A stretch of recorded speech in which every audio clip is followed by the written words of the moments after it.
انسان ہر وقت اللہ اور اس کے احکامات کو یاد رکھے اور اپنا جائزہ لیتا رہے کہ کہیں اللہ کی اطاعت میں کمی تو نہیں آ رہی۔ اس مرض کا علاج یہ ہے کہ اللہ کی راہ میں مال خرچ کیا جائے۔ مال بھی بہت بڑی پیاری چیز ہے خرچ کرنا، جو ہمیں منافقت سے بچاتی ہے۔ آ رہی بات سمجھ میں؟ اس مرض کا علاج کیا بتایا ہے؟ یہ ہے کہ اللہ کی راہ میں مال خرچ کیا جائے۔ منافق مال خرچ کرنے سے بھی بھاگتے تھے اور جان کی قربانی سے بھی بھاگتے تھے۔ اس لیے وہ چیز کو حریص سمجھتے ہیں، اس چیز کو تم زیادہ کرو۔ جس چیز سے وہ محبت کرتے ہیں تم اس کو اللہ کی راہ میں زیادہ قربان کرو۔ اس کا آلٹرنیٹ ہی ہو سکتا ہے نا علاج۔ ایک شخص مال کا حریص ہے، جان زندگی کا حریص ہے، اور دوسری طرف حکم دیا جا رہا ہے کہ ان دونوں سے قربانی دو۔ اس مرض کا علاج یہ ہے کہ اور آج کے دور میں بھی ہم منافقت سے بچنے کے لیے مال کو خرچ کریں، اللہ کی راہ میں انسانیت کی خدمت کریں۔ اس مرض کا علاج یہ ہے کہ اللہ کی راہ میں مال خرچ کیا جائے۔ یہ ایسا نہ ہو کہ انسان اس معاملے میں تاخیر کرے اور جب موت کا فرشتہ آ جائے تو التجا کرے کہ اے اللہ مجھے تھوڑی سی مہلت دے دے تاکہ میں نیک بن جاؤں اور تیری راہ میں مال لگا دوں۔ وہ مال جو ہم آج لگا دیں گے نا، مسجدوں کی بنیادیں جو کھڑی ہو رہی ہوتی ہیں، لوگ کہتے ہیں کہ مسجد بن رہی ہے، اگر آپ اپنا کچھ حصہ ڈالنا ہے تو ڈال دیں۔ دیکھیں گے بعد میں بتائیں گے۔ رحمت آپ کے گھر میں چل کر آئی ہے، اور آپ نے اس نیت سے دینا ہے نا، آپ کو تو اسی نیت سے مل جائے گا اجر۔ آپ نے مسجد میں لگانے کی نیت سے پیسے دیے تو آپ کے پیسے کہیں نہیں جائیں گے۔ پیسہ کہیں پر بھی خرچ ہو جائے، پیسہ کہیں پر بھی چلا جائے آپ کا، آپ نے جس نیت سے دیا آپ کو اسی کا اجر ملے گا۔ آپ کو اللہ تعالیٰ مسجد کے ہی پیسے کی ثواب دے گا اس قیامت میں۔ کہے گا میرے بندے تو نے تو یہ پیسے مسجد کے لیے دیے تھے نا، بعد والوں نے کیا کیا وہ تیرا معاملہ نہیں ہے۔ تیرا اور میرا معاملہ یہیں تک تھا، تیری نیت تک۔ میں تجھے تیری نیت کے مطابق اجر دوں گا۔ کوئی اگر آ گیا ہے مسجد کے نام پہ چندہ لینے یا مدرسے کے نام پر یا یتیموں مسکینوں کے نام پر، تو آپ اسے خالی مت لوٹائیں۔ آپ کو آپ کی نیت کا پورا اجر ملے گا۔ اللہ تعالیٰ حفاظت کرے گا اس اجر کی بھی اور اس نیت کی بھی، اور اس کا اجر بھی دے گا۔ کیوں نہیں ہمارا ایمان اتنا پکا؟ ہم کیوں ہر کسی کو لٹیرا ہی سمجھتے ہیں؟ ہم ہر کسی کو جھوٹا ہی سمجھتے ہیں؟ ایسے چندہ لینے والوں کے لیے آنے والوں کو ہم کیوں ان کو جھوٹا ہی سمجھتے ہیں؟ ہم کیوں اس طرح سے پیسے جمع کرنے والوں کو ایسے ہی سمجھتے ہیں کہ ان کا تو کام ہی یہی ہے، یہ تو یہی کام کرتے رہتے ہیں؟ تو وہ نیکی کے کام میں اگر لگے ہوئے، اگر سچے ہیں اور نیکی کے کام میں لگے ہوئے، تو ہم انہیں یوں دھتکاریں گے، پھر ہمارا کیا ہوگا؟ ہم وہ خود ہم وہ خود بھی وہ ذمہ داری نہیں ادا کر رہے۔ اگر کوئی کر رہا ہے تو ان کو بھی برا سمجھتے ہیں، جھوٹا سمجھتے ہیں اور دھتکار دیتے ہیں۔ کتنی غلط باتیں ہیں نا، کتنی غلط باتیں۔ اپنا رویہ، اپنا اخلاق تو چیک کریں کہ وہ کام جو وہ لوگ کر رہے ہیں، جو بلند و بالا کام ہے، اللہ کی مسجدیں بنا رہے ہیں، مدرسے بنا رہے ہیں، انسانیت کی خدمت میں لگے ہوئے، ہم ان کو کہتے ہیں کہ ہم سوچیں گے دیں گے یا نہیں دیں، بعد میں دے دیں گے۔ ان کا تو کام ہی یہی ہے نا، ان کا تو کام ہی یہی ہے۔ جو اللہ کے دین کی خاطر کام کر رہے ہیں ان کا تو کام یہ، تو انہوں نے تو وہ کام کرنا ہے کیونکہ انہوں نے اللہ کو راضی کرنا ہے، انہوں نے جنت حاصل کرنی ہے۔ ہم نے اگر اپنے مال میں سے کچھ مال دے دیا تو ہمارا کچھ گھس جائے گا، یا کمی ہو جائے گی، یا مال ختم ہو جائے گا، یا بھوکے مر جائیں گے؟ کیا ہو جائے گا بتائیں؟ کیا ہو جائے گا؟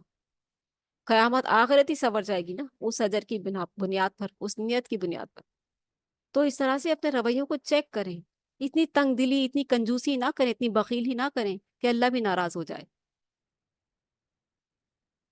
کہ انسان اس معاملے میں تاخیر اگر کرے، ایسا نہ ہو کہ انسان اس معاملے میں تاخیر کرے اور جب موت کا فرشتہ آ جائے تو التجا کرے کہ اے اللہ مجھے تھوڑی سی مہلت دے تاکہ میں نیک بن جاؤں اور تیری راہ میں مال لگاؤں۔ موت کا عالم طاری ہونے کے بعد ایسی التجا قبول نہیں کی جائے گی۔ اللہ ہمیں موت کا وقت آنے سے پہلے پہلے اپنے دین کے لیے مال اور جان لگانے کی توفیق عطا فرمائے، آمین۔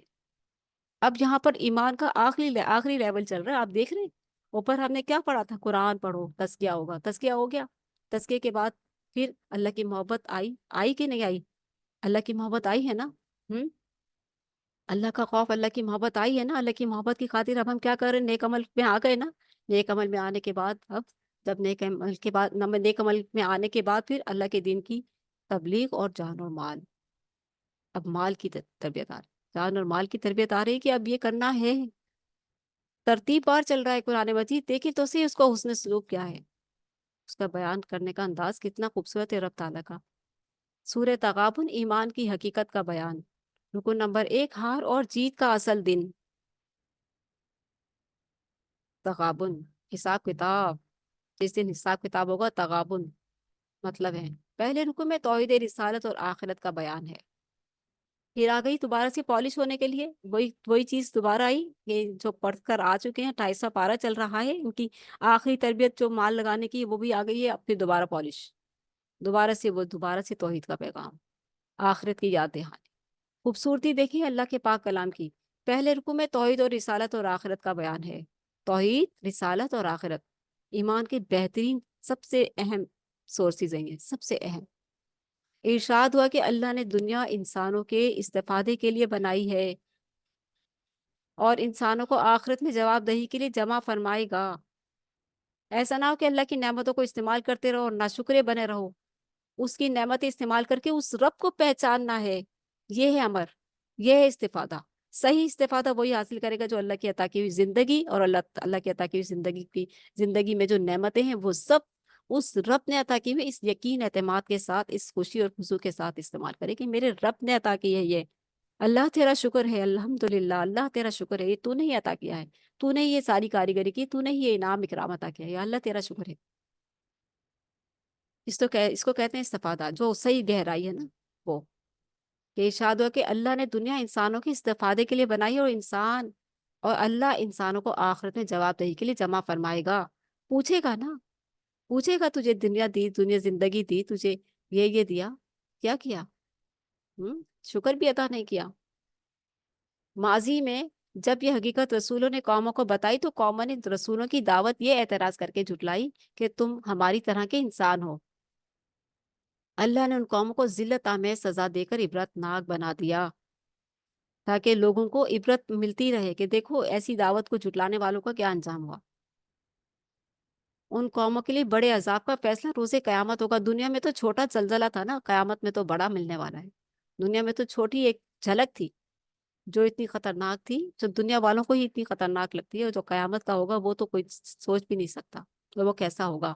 ان قوموں کے لیے بڑے عذاب کا فیصلہ روز قیامت ہوگا۔ وہی روز دراصل ہار اور جیت کا دن ہے۔ ایمان لا کر اچھے عمل کرنے والے اس روز کامیاب ہوں گے اور ہمیشہ ہمیش کی جنت میں داخل کیے جائیں گے۔ اس کے برعکس ایمان نہ لانے والے اس روز ناکام قرار پائیں گے اور جہنم کی ابدی سزا کا سامنا کریں گے۔ رکن نمبر 2،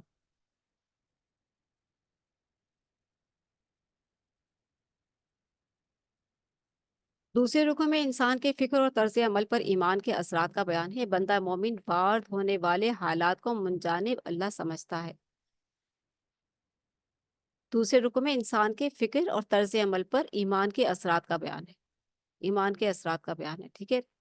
بندہ مومن وارد ہونے والے حالات کو منجانب اللہ سمجھتا ہے اور اللہ کے ہر فیصلے پر راضی رہتا ہے۔ جو بھی انسان پر حالات اور واقعات گزر رہے ہوتے ہیں، وہ بندہ مومن ہے نا، تو وہ یہی کہے گا کہ اللہ کا ہر فیصلہ ہے۔ اس کے اعمال اللہ اور اس کے رسول صلی اللہ علیہ وآلہ وسلم کی اطاعت کے سانچے میں ڈھلے ہوئے ہوتے ہیں، وہ اس دائرے میں ہوتا ہے۔ لا الہ الا اللہ محمد رسول اللہ پڑھنے کے بعد اس کے تقاضے پورے کرنے میں لگا رہتا ہے، زندگی بھر اس دائرے میں رہتا ہے، ٹھیک ہے۔ یہ وہی دائرہ ہے جو اللہ اس کے رسول کی اطاعت کا ہے۔ اس کا بھروسہ اپنی تدبیروں پر نہیں بلکہ اللہ کی قدرت پر ہوتا ہے، اپنی نماز و نوافل پر نہیں اللہ کی رحمت پر ہوتا ہے۔ آ رہی بات سمجھ میں؟ اس کا بھروسہ اپنی تدبیروں پر نہیں ہے بلکہ اللہ کی قدرت پر ہوتا ہے۔ وہ بیوی اور اولاد کے تعلق سے انتہائی محتاط ہوتا ہے، خود کو اللہ کی نافرمانی سے بچاتا ہے، کیونکہ یہ فتنہ ہے نا، بیوی اور اولاد، عورت مال اور اولاد فتنہ ہے، انسان کو گمراہ بھی کر سکتے ہیں۔ خود کو اللہ کی نافرمانی سے بچاتا ہے اور ایک خوشگوار ماحول پیدا کر کے بیوی اور اولاد کو بھی دین کی طرف لانے کی کوشش کرتا ہے، کوشش کرتا ہے۔ یہ ہے کامیابی، اس کو کہتے ہیں سورہ تغابن ہم پڑھ رہے ہیں نا، ہار اور جیت کا دن، جی، کوشش کرتا ہے، ٹھیک ہے۔ اور اور کیا کرتا ہے؟ وہ مال اور اولاد کو سرمایہ نہیں بلکہ ایک ایسی امانت سمجھتا ہے جس کے بارے میں اسے اللہ کے ہاں جواب دہی کرنی ہے۔ جو مال ہمیں ملا ہوا ہے اس کا جواب دینا ہے، ٹھیک ہے، اس کی جواب دہی کرنی ہے۔ جو جمع کر کر کے رکھے ہیں نا اپنی پوٹلیوں میں، اپنے درازوں میں، اپنے بینکوں میں، وہ سارے کے سارے کا حساب دینا ہے، ٹھیک ہے۔ وہ شخص وہ مال اور اولاد کو سرمایہ نہیں بلکہ ایسی امانت سمجھتا ہے جس کے بارے میں اسے اللہ کے ہاں جواب دہی کرنی ہے۔ کیونکہ مرد کماتے ہیں نا مال زیادہ تر، اس لیے مرد کی طرف اشارہ جا رہا۔ ان کی خاطر ایسا کام نہیں کرتا جو اللہ کو ناراض کر دے۔ آج کل کے داڑھی والے مرد، عورتیں ان کی پینٹ شرٹ پہن کر بال کھلے ہیں اور آگے آگے چل رہے ہیں بڑے فخر سے، داڑھی بھی ہے، نماز کا محراب کا نشان بھی ہے، اور عورتیں ایسی بے حیا لباس میں ان کے ساتھ ساتھ چل رہی ہیں، ان کی بیویاں بیٹیاں۔ ہم، شرم آتی ہے ایسے لوگوں کو دیکھ کر۔ لیکن بندہ مومن ان کی خاطر ایسا کام نہیں کرتا جو اللہ کو ناراض کر دے۔ آخر میں حکم دیا گیا کہ اللہ کی نافرمانی سے امکانی حد تک بچو، جس حد تک کوشش کر سکو بچو۔ صاحب امر کے ہر ایسے حکم کو سنو اور مانو جو شریعت کے خلاف نہ ہو۔ صاحب امر کون ہے؟ حکمران۔ ہر ایسے حکم کو سنو اور مانو جو شریعت کے خلاف نہ ہو۔ آگی بات سمجھ میں، کون سے حکم مانے اور کون سے نہیں۔ اپنی آخرت سنوارنے کے لیے بھلائی کے کاموں میں مال خرچ کرو۔ پھر آگئی نا مال کی بات، اپنی آخرت سنوارنے کے لیے بھلائی کے کاموں میں مال خرچ کرو۔ مسجد تعمیر ہو رہی ہے، پیسہ لگا دو۔ مدرسہ تعمیر ہو رہا ہے، پیسہ لگا دو۔ صدقہ جاریہ قیامت تک جاری ہو جائے گا۔ پانی کا کنواں کھود رہا ہے، پانی پیسہ لگا دو۔ کسی یتیم کی کفالت کرنی ہے، پیسہ لگا دو۔ کسی مسکین کی شادی ہو رہی ہے، لڑکی کی، بچی کی، پیسہ لگا دو۔ لگاؤ بھائی لگاؤ، پیسہ لگاؤ، نکالو اپنے پیسے جو جمع کیے ہیں، جنہیں گن گن کر نہیں تھکتے۔ اپنی آخرت سنوارنے کے لیے بھلائی کے کاموں میں مال خرچ کرو۔ اللہ کے دین کی تبلیغ اور غلبے کے لیے مال خرچ کرو۔